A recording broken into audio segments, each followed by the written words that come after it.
Syahrini. Waktu itu kan Syahrini lagi ngetop itu kau yang telah milih aku. Oh emang bener? Oh iya ini dia penciptanya gitu. Karena jujur gue waktu itu tidak terlalu mengenal Reza gitu. Karena namanya juga mungkin tidak terlalu familiar waktu itu. Oke gitu. Akhirnya kita meeting dengan manajernya Reza segala macam deal lagu yang kata dia menurutnya jawaban dari lagu Syahrini. Karena waktu Syahrini kau yang telah memilih aku karena aku yang memilih waktu itu. Deal harga 60 juta. Akhirnya oke, aku bayar, tapi 1 tahun nggak kelar-kelar itu lagu. Itu lagu tidak kelar-kelar 1 tahun, hampir 1 tahun, yang retake yang segala macam, tidak incas dia sama sekali di situ. Malah dia ini buat promo segala macam untuk begini gitu. Terus aja aku keluar uang, itu akhirnya lagu itu juga jadi, telat juga walaupun telat tapi ya udahlah gitu. Itu telat, akhirnya sampai aku tampil di beberapa di acara-acara musik di TV gitu, itu dari mamahnya. Tapi Reza sendiri ini tidak mempromosikan sama sekali sesuai dengan kesepakatan.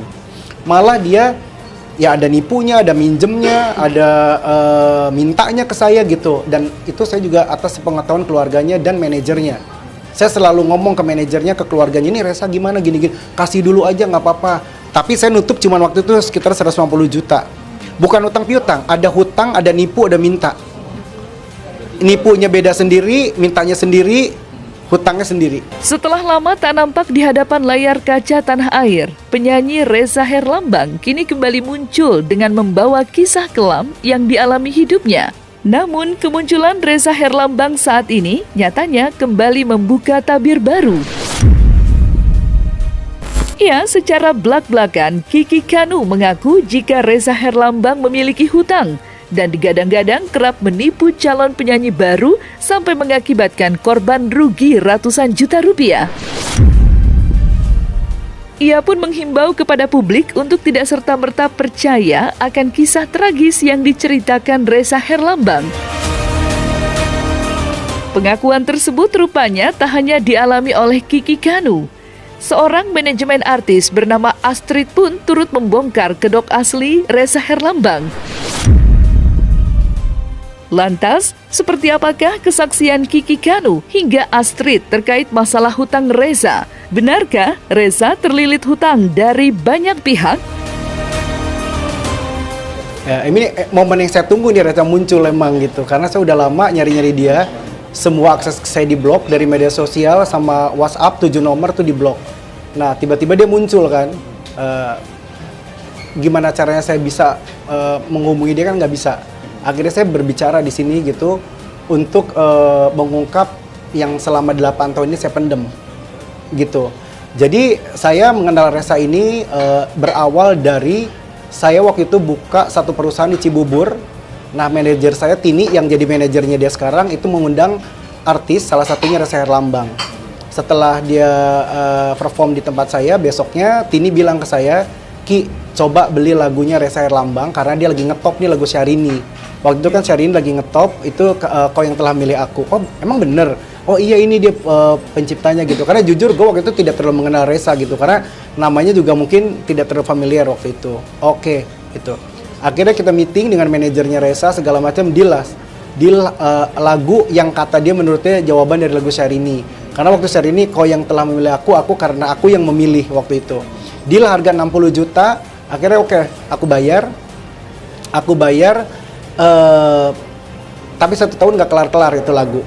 Itu lagu tidak kelar-kelar 1 tahun, hampir 1 tahun, yang retake yang segala macam, tidak incas dia sama sekali di situ.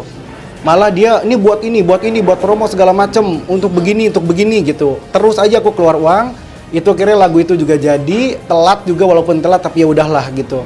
Itu telat, akhirnya sampai aku tampil di beberapa di acara-acara musik di TV gitu, itu dari mamahnya. Tapi Reza sendiri ini tidak mempromosikan sama sekali sesuai dengan kesepakatan. Malah dia ya ada nipunya, ada minjemnya, ada mintanya ke saya gitu. Dan itu saya juga atas sepengetahuan keluarganya dan manajernya. Saya selalu ngomong ke manajernya, ke keluarganya, ini Reza gimana gini-gini, kasih dulu aja nggak apa-apa. Tapi saya nutup cuman waktu itu sekitar 150 juta. Bukan utang piutang, ada hutang, ada nipu, ada minta.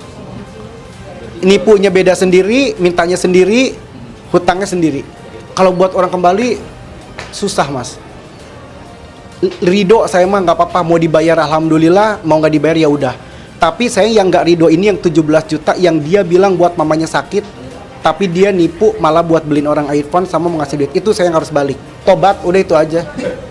Tobat dari kebejatan, kebiadaban lo, dari muka malaikat lo itu. Udah gitu aja gue mah. Iya, kaget mungkin karena memang sudah terdidik hedon ya. Ada orang yang memang sudah ada dua hal loh, orang yang sudah terdidik dengan fasilitas semua serba ada, begitu dia tidak ada, dia malu mengakui keadaannya, akhirnya dia berbuat untuk seolah masih sama dengan keadaannya, ya akhirnya cari uangnya dengan menghalalkan segala cara ya. Ada yang mungkin maaf ya jadi gila gitu kan, ada yang mungkin lebih menjalankan ibadah lebih baik.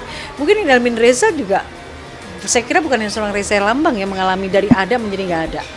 Banyak lah mengalami itu, saya juga pernah mengalami itu. Tapi latar belakang dasar keimanan seseorang itu kan yang membuat seseorang itu melakukan sesuatunya seperti apa gitu. Jadi kalau saya boleh balik bilang, Reza kalau soal agama bicara tuh pinter, Reza bicara politik pinter, bicara apa aja pinter. Bicara.